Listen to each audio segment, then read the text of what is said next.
अस्सलाम वालेकुम my YouTube family, कैसे हैं आप सब। आई होप सब ठीक ठाक होंगे। जहाँ रहें खुश रहें, आबाद रहें, हंसते मुस्कुराते रहें, इसी दुआ के साथ आज का व्लॉग स्टार्ट करते हैं। जी तो व्लॉग मैंने सुबह के वक्त से ही स्टार्ट किया है। बहुत ज़्यादा सुबह का वक्त नहीं है, लेकिन बच्चे स्कूल जा चुके हैं। बच्चों को ब्रेकफास्ट करवा के लंच वगैरह तैयार करके दे दिया था। हमने भी ब्रेकफास्ट कर लिया है। यहाँ चाय मेहमानों के लिए बन रही है। हस्बैंड के कुछ गेस्ट आए हुए हैं, उनके लिए चाय बन रही है। अच्छा, आज जो है हेल्पर भी नहीं आई और घर की क्लीनिंग भी मैंने खुद ही की है। हेल्पर भी एक दिन आ जाती है, 2 दिन छुट्टी कर लेती है। ब्रेकफास्ट करने के बाद ब्रेकफास्ट वाले बर्तन तो मैंने वॉश कर दिए थे। और अब चाय वगैरह बनाने के बाद पहले किचन की क्लीनिंग करूँगी और फिर बाकी घर की क्लीनिंग जो है वो स्टार्ट कर दूँगी। चाय बॉयल होके स्टोव पे भी गिर गई थी। पहले मैंने चाय बनाने के बाद स्टोव अच्छी तरह क्लीन किया था, क्योंकि जब तक स्टोव क्लीन ना हो मेरा खाना बनाने को दिल नहीं करता। मैं जब भी खाना वगैरह बनाती हूँ या कोई भी चीज़ पकाती हूँ, जो थोड़े बहुत भी चिकनाई के छींटे या कोई भी चीज़ थोड़ी बहुत स्टोव पे गिर जाती है, मैं वो उसी वक्त अच्छी तरह क्लीन कर देती हूँ। जी तो मेहमानों के लिए चाय बन चुकी है, साथ बिस्किट और केक रस वगैरह भी रख दिए हैं। जी तो चाय बनाने के बाद स्टोव क्लीन करके मैंने किचन का फर्श भी क्लीन कर दिया था। किचन क्योंकि मैं रात के वक्त बहुत अच्छी तरह साफ़ करके सोती हूँ, किचन का फर्श भी मैं रात के वक्त धो देती हूँ। इसलिए सुबह के वक्त मुझे किचन की क्लीनिंग में ज़्यादा वक्त नहीं लगता, ज़्यादा एफर्ट नहीं करनी पड़ती। बस ब्रेकफास्ट के बाद ब्रेकफास्ट वाले बर्तन ही वॉश करने होते हैं या किचन में हल्का फुल्का पोछा लग जाता है। हेल्पर ने नहीं आना था, इसलिए मैंने बिल्कुल भी वक्त ज़ाया नहीं किया। मैंने किचन का काम निपटाने के फ़ौरन बाद ही पूरे घर की क्लीनिंग स्टार्ट कर दी है, झाड़ू लगा लिया है। इधर स्टोर रूम में भी झाड़ू लगा लिया है। स्टोर रूम से भी देखें काफ़ी ज़्यादा डस्ट और कचरा निकला है। अच्छा, जब हेल्पर झाड़ू लगाती है तो ज़्यादा डस्ट और कचरा वगैरह नहीं निकलता, लेकिन जिस दिन मैं खुद झाड़ू लगाती हूँ फर्नीचर के नीचे से और चीज़ों की साइड्स वगैरह से, तो काफ़ी ज़्यादा कचरा और डस्ट वगैरह निकलती है। क्योंकि अपने घर की सफाई जिस तरह हमने खुद कर लेनी होती है, वैसे कोई हेल्पर वगैरह नहीं कर सकती। लेकिन कई दफ़ा मजबूरी में किसी काम के लिए हेल्पर रखनी भी पड़ती है। मैं सिर्फ झाड़ू पोछा ही हेल्पर से करवाती हूँ, बाकी सभी काम मैं खुद ही करती हूँ। और झाड़ू पोछा भी महीने में 10 दिन हेल्पर करती है, बाकी के 20 दिन मुझे खुद ही करना पड़ता है, क्योंकि एक दिन वो आ जाती है और 2 दिन छुट्टी कर लेती है। बहुत ज़्यादा छुट्टियाँ करती है। पहले मैंने सोचा था कि हेल्पर को आने से मना करती हूँ और क्लीनिंग वगैरह भी खुद ही कर लिया करूँगी, या फिर कोई नई हेल्पर रख लूँगी, क्योंकि नई हेल्पर्स पे भी कोई एतबार नहीं किया जा सकता। क्योंकि इस हेल्पर से पहले जो मैंने काम वाली रखी हुई थी, जब भी वो काम करके जाती थी कोई ना कोई चीज़ गायब होती थी। हालांकि वो पहले वाली हेल्पर मुसलमान थी और ये हेल्पर क्रिश्चियन है, लेकिन जब से ये आना शुरू हुई है तब से मेरी कोई भी चीज़ कभी गुम नहीं हुई। और वैसे भी मैं कहती हूँ कि अगर किसी गरीब की कुछ थोड़ी बहुत हेल्प हमारी वजह से हो रही है तो उसमें कोई हर्ज नहीं है। जी तो सारे घर में झाड़ू लगाने के बाद पहले मैंने ब्लैंकेट्स वगैरह फोल्ड कर लिए हैं और उसके बाद बेडशीट्स बिछा दी थी। बेडशीट्स मैंने चेंज नहीं की, बल्कि इन्हीं को अच्छी तरह झाड़ के दोबारा बिछा दिया था। जिस दिन कपड़े वॉश करने हैं उस दिन बेडशीट्स चेंज करूँगी। कपड़े तो वैसे मैंने कल भी वॉश किए थे, लेकिन अब जब दोबारा कपड़े वॉश करने हैं फिर बेडशीट्स दोबारा से चेंज कर दूँगी। अच्छा, बेडशीट अगर चेंज ना भी करनी हो, लेकिन मैं हर रोज़ ही झाड़ के बिछाती हूँ, क्योंकि बच्चे कुछ ना कुछ बखेर देते हैं। कभी कोई थोड़ी बहुत खाने वाली चीज़ बखेर देते हैं, या फिर बैठ के पढ़ते हैं और पेंसिल्स वगैरह के छिलके बिखरे हुए होते हैं। इसलिए जब मैं सुबह के वक्त क्लीनिंग करती हूँ उस वक्त भी बेडशीट झाड़ के बिछाती हूँ, और एक दफ़ा शाम के वक्त भी सारी बेडशीट्स झाड़ के दोबारा बिछा देती हूँ। अच्छा, घर की क्लीनिंग जब हम खुद करते हैं ना, झाड़ू पोछा वगैरह भी हम खुद करते हैं, तो बहुत सेटिस्फेक्शन होती है, क्योंकि खुद हम अपने घर को बहुत अच्छी तरह डीप क्लीन कर लेते हैं। एक एक कॉर्नर जो है वो अच्छी तरह साफ़ करते हैं। अच्छा, डीप क्लीनिंग तो पूरे घर की वैसे भी मैं हफ्ते बाद करूं या महीने के बाद करूं, मैं खुद ही करती हूँ। और जाले उतारने या डस्टिंग करनी वो भी मैं खुद ही करती हूँ, क्योंकि डस्टिंग किसी से करवा के जो है वो मुझे सुकून नहीं होता। क्योंकि खुद जब हम डस्टिंग करते हैं तो हम एक एक छोटी से छोटी चीज़ भी साफ़ करते हैं। अच्छा, अपने घर को हमेशा फ्रेश और ऑर्गेनाइज रखने की टिप नंबर 1 मैं ये शेयर करूँगी कि घर की डस्टिंग हर रोज़ करें, क्योंकि झाड़ू पोछा हुआ हुआ भी हो लेकिन डस्टिंग ना हुई हो तो घर बिल्कुल भी फ्रेश नहीं लगता। और घर को हर वक्त नीट क्लीन फ्रेश और ऑर्गेनाइज रखने के लिए टिप नंबर 2 ये शेयर करूँगी कि आप अपने घर की क्लीनिंग और डस्टिंग वगैरह सुबह के वक्त ही कर लें। ब्रेकफास्ट के बाद जो वक्त होता है उसमें कर लें, क्योंकि सुबह के वक्त काम करने की एनर्जी भी ज़्यादा होती है, हम थकते भी नहीं हैं और जल्दी क्लीनिंग और डस्टिंग वगैरह का काम फिनिश हो जाता है। इस तरह सारा दिन हमारा घर नीट क्लीन और फ्रेश दिखता है। लेकिन अगर हम क्लीनिंग करने में लेट हो जाते हैं, देर से घर की क्लीनिंग करना शुरू करते हैं, फिर शाम तक हम काम ही करते रहते हैं, काम फिर भी ख़त्म नहीं होते। क्योंकि देर से क्लीनिंग जब हम शुरू करते हैं फिर लंच भी बनाना होता है और बाकी भी काफ़ी सारे काम जो है साथ जमा हो जाते हैं। क्लीनिंग करने में देर हो जाती है, शाम तक घर बिखरा बिखरा रहता है और फ्रेश नहीं दिखता। इसलिए घर की क्लीनिंग वगैरह के लिए सुबह का वक्त ही बेहतर है। और घर को हमेशा ऑर्गेनाइज और फ्रेश रखने के लिए टिप नंबर 3 ये शेयर करूँगी कि चीज़ों की डिक्लटरिंग ज़रूर करते रहा करें, चाहे एक हफ्ते के बाद करें या कुछ दिन बाद। जो फालतू चीज़ें होती हैं उन्हें निकाल दिया करें। जो चीज़ें डोनेट करने वाली होती हैं, पुराने कपड़े वगैरह होते हैं अपने या बच्चों के होते हैं, जो किसी को देने वाले होते हैं वो किसी गरीब को दे दिया करें। या जो चीज़ें फेंकने वाली होती हैं उन्हें भी निकाल दिया करें, क्योंकि कई दफ़ा कबर्ड्स और ड्रॉज वगैरह में टूटी हुई फजूल चीज़ें बहुत अरसे तक पड़ी रहती हैं जो हमारे किसी इस्तेमाल में नहीं आती। जो चीज़ ख़राब है, टूटी हुई है या आपको पता है कि ये अब काबिल इस्तेमाल नहीं है, उसे निकाल दिया करें। अगर कबाड़ में देने वाली है तो कबाड़ में दे दिया करें, क्योंकि पुरानी टूटी हुई चीज़ें, टूटे हुए बर्तन या कई दफ़ा पुराने जूते हम घर में जमा करके रखते हैं जो हम पहनते भी नहीं हैं और उन्हें फेंकते भी नहीं हैं। और रद्दी वगैरह जिसमें पुरानी कॉपियाँ या किताबें जो किसी इस्तेमाल में नहीं होती, जैसे बच्चों की पुरानी क्लासेस की बुक्स वगैरह होती हैं, और ऐसे ही जमा करके स्टोर रूम वगैरह में कुछ लोग रख देते हैं और वो किसी काम में नहीं आती। अच्छा, कुछ घरों में मैंने देखा है कि एक पूरा पूरा कमरा या स्टोर रूम जो है वो ऐसे कबाड़ से भरा हुआ होता है,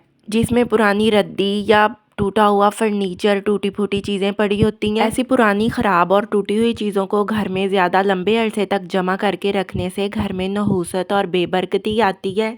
इसलिए टूटी हुई पुरानी चीज़ें जो किसी काम में नहीं आती और सिर्फ एक कबाड़ ही हमने इकट्ठा किया हुआ होता है, उसे घर में नहीं रखना चाहिए। क्योंकि हम सोचते हैं कि हम इसे मुरम्मत करवा लेंगे या कभी ना कभी ये चीज़ काम में आ जाएगी, लेकिन साला साल गुजर जाते हैं, वो चीज़ें ऐसे ही पड़ी रहती हैं। जी, तो घर को हमेशा ऑर्गेनाइज और फ्रेश रखने के लिए टिप नंबर 4 ये शेयर करूँगी कि घर में मौजूद जो भी चीज़ें होती हैं, चाहे वो छोटी छोटी चीज़ें ही हैं जैसे कंघे, नेल कटर वगैरह, या कोई भी ऐसी चीज़ें होती हैं, उनकी एक जगह बना दें। चाहे उन्हें किसी ड्रॉ वगैरह में रखें या बास्केट्स वगैरह में ऑर्गेनाइज करें। और इनके अलावा भी घर में जितनी चीज़ें होती हैं सबकी एक प्रॉपर जगह बनाएं, सबको उनकी जगह पे अच्छे से ऑर्गेनाइज करके रखें। इस तरह सब घर वालों को पता होता है कि इस्तेमाल की कौन सी चीज़ कहाँ मौजूद है, और जब किसी चीज़ की ज़रूरत होती है आसानी से चीज़ मिल जाती है। लेकिन जब हम किसी भी चीज़ को उसकी प्रॉपर जगह पे ऑर्गेनाइज करके नहीं रखते, फिर ज़रूरत के वक्त बहुत सी चीज़ें मिलती नहीं हैं और ढूंढनी पड़ती हैं, बहुत मुश्किल होती है। जी, तो अगर आप चाहते हैं कि आपका घर हमेशा फ्रेश और नीट नज़र आए, उसके लिए टिप नंबर 5 ये शेयर करूँगी कि इस बात को अपने बच्चों की तरबियत का हिस्सा बनाएं कि उन्होंने जो चीज़ जहाँ से लेनी है इस्तेमाल के लिए, उसे वापस वहाँ ही रखना है। क्योंकि अक्सर बच्चे क्या करते हैं, वो पढ़ने के लिए जब अपनी बुक्स वगैरह लेते हैं या खेलने के लिए टॉयज़ वगैरह या इस्तेमाल की जब वो कोई भी चीज़ लेते हैं तो इस्तेमाल के बाद जहाँ दिल करता है वहाँ रख देते हैं, और इस तरह फिर मदर्स तो सारा दिन खलारा उठाने में ही लगी रहती हैं। लेकिन जब हम घर में ये असूल बना देंगे और बच्चों की ऐसी तरबियत करेंगे कि उन्होंने भी घर को नीट और ऑर्गेनाइज रखना है, तो इस तरह हमें भी फ़ायदा होगा और बच्चों को भी फ़ायदा होगा। क्योंकि जो तरबियत और जो आदतें बचपन में बन जाती हैं, बड़े होने तक वही आदतें रहती हैं, बल्कि सारी ज़िंदगी वही आदतें साथ चलती हैं। मैंने तो बच्चों की आदत बनाई हुई है कि जब बिस्तर से उठना है सबसे पहले अपना बिस्तर समेटना है, ब्लैंकेट फोल्ड करना है और बेडशीट ठीक करनी है। क्योंकि अपना काम खुद करने की जब बच्चों को आदत हो जाती है, फिर बड़े होके उन्हें घर के काम मुश्किल नहीं लगते। क्योंकि इंसान जितना मर्जी पढ़ लिख जाए, जहाँ मर्जी चला जाए, घर के काम ऐसी चीज़ है कि वो हर जगह करने ही पड़ते हैं। हम हेल्पर्स भी रख लें, लेकिन फिर भी हमें जो है वो अपना घर खुद ही देखना पड़ता है। और छुट्टी वाले दिन कोई छोटे छोटे काम बच्चों के ज़िम्मे लगाएं, ताकि बच्चे काम सीखें, उन्हें आदत भी हो काम करने की और एहसास ज़िम्मेदारी भी हो। जी, तो घर को हर वक्त ऑर्गेनाइज और फ्रेश रखने के लिए टिप नंबर 6 ये शेयर करूँगी कि अपनी आदत बना लें कि हर रोज़ घर की किसी ना किसी एक जगह की, चाहे घर की वो कोई छोटी सी जगह है, कोई कॉर्नर वगैरह ही है, उसकी डीप क्लीनिंग ज़रूर करें। क्योंकि रूटीन की क्लीनिंग तो हर रोज़ होनी ही होती है, झाड़ू पोछा और रूटीन की डस्टिंग तो हम हर रोज़ ही करते हैं। लेकिन जब हम रोज़ किसी ना किसी एक चीज़ की डीप क्लीनिंग करते हैं, इस तरह कामों का बोझ भी नहीं बढ़ता, क्योंकि हर रोज़ कोई ना कोई एक चीज़ डीप क्लीन हो रही होती है और घर की डीप क्लीनिंग जल्दी करने की ज़रूरत भी नहीं पड़ती। फिर जब हम 1 महीने या 2 महीने बाद पूरे घर की डीप क्लीनिंग करते हैं तो उसमें हमें ज़्यादा एफ़र्ट नहीं करनी पड़ती। लेकिन जब हम सोचते हैं कि 1 महीने बाद या 2-3 महीने बाद हम सारी चीज़ें एक साथ ही 1 दिन में ही डीप क्लीन कर लेंगे, इस तरह हम पे कामों का बोझ बहुत ज़्यादा बढ़ जाता है और बहुत थकावट हो जाती है। जी, तो घर को हमेशा ऑर्गेनाइज़ और फ्रेश रखने की कुछ टिप्स मैंने आपके साथ शेयर की हैं। मुझे उम्मीद है कि ये टिप्स आपको पसंद आई होंगी। ये वो आदत और वो हैबिट्स हैं जिन्हें मैं खुद अपनाती हूँ और अपने घर को हमेशा ऑर्गेनाइज़, फ्रेश और क्लीन रखती हूँ।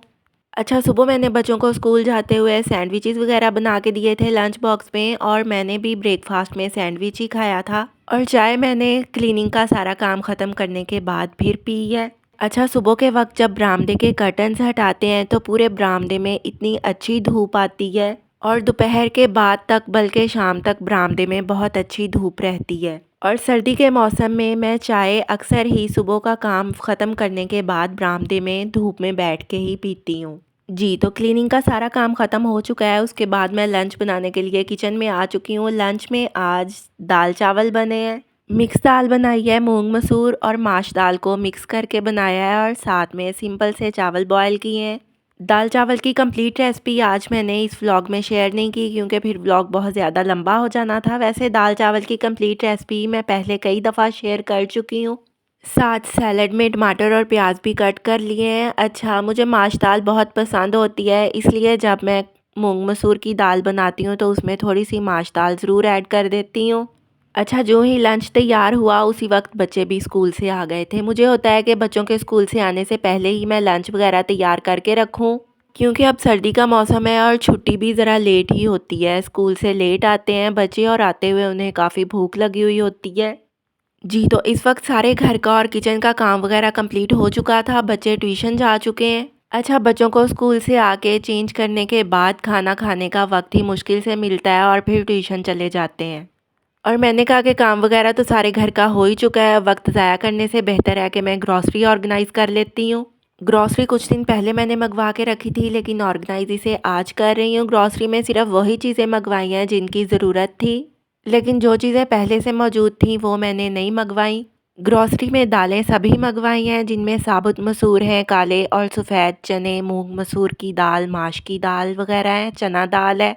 नमक, मिर्च और हल्दी के पैकेट्स हैं, थोड़ी सी सूजी भी मंगवाई है, और सेवइयों के पैकेट्स हैं। ये मिक्स मसाले का पैकेट है, मिक्स साबुत मसाला, चीनी और साबुन वगैरह है। साबुन के इस तरह के 2 बड़े पैकेट्स थे, लेकिन एक पैकेट जो है वो यूज़ हो चुका है और एक पैकेट मौजूद है। एक पैकेट में 3 साबुन मौजूद होते हैं। जी, ये जो मिक्स साबुत मसाले का पैकेट है, इसमें सारे ही साबुत मसाले जो हैं वो मौजूद होते हैं, जिनमें दालचीनी, बड़ी इलायची, छोटी इलायची, लौंग, काली मिर्चें, बादियान के फूल, जायफल, जावित्री और ज़ीरा वगैरह सभी साबुत मसाले मौजूद होते हैं, और इन्हें हल्का सा रोस्ट करके मैं पीस लूँगी।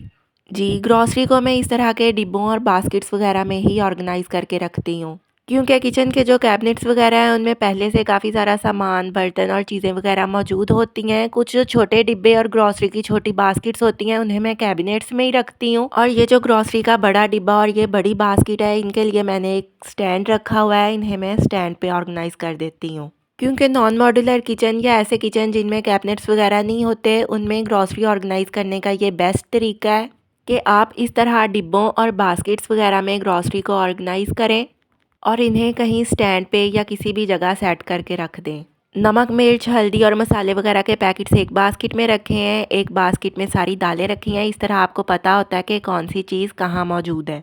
जी, तो आज का व्लॉग कैसा लगा कमेंट्स में ज़रूर बताइएगा। दुआओं में याद रखिएगा। अल्लाह हाफिज़।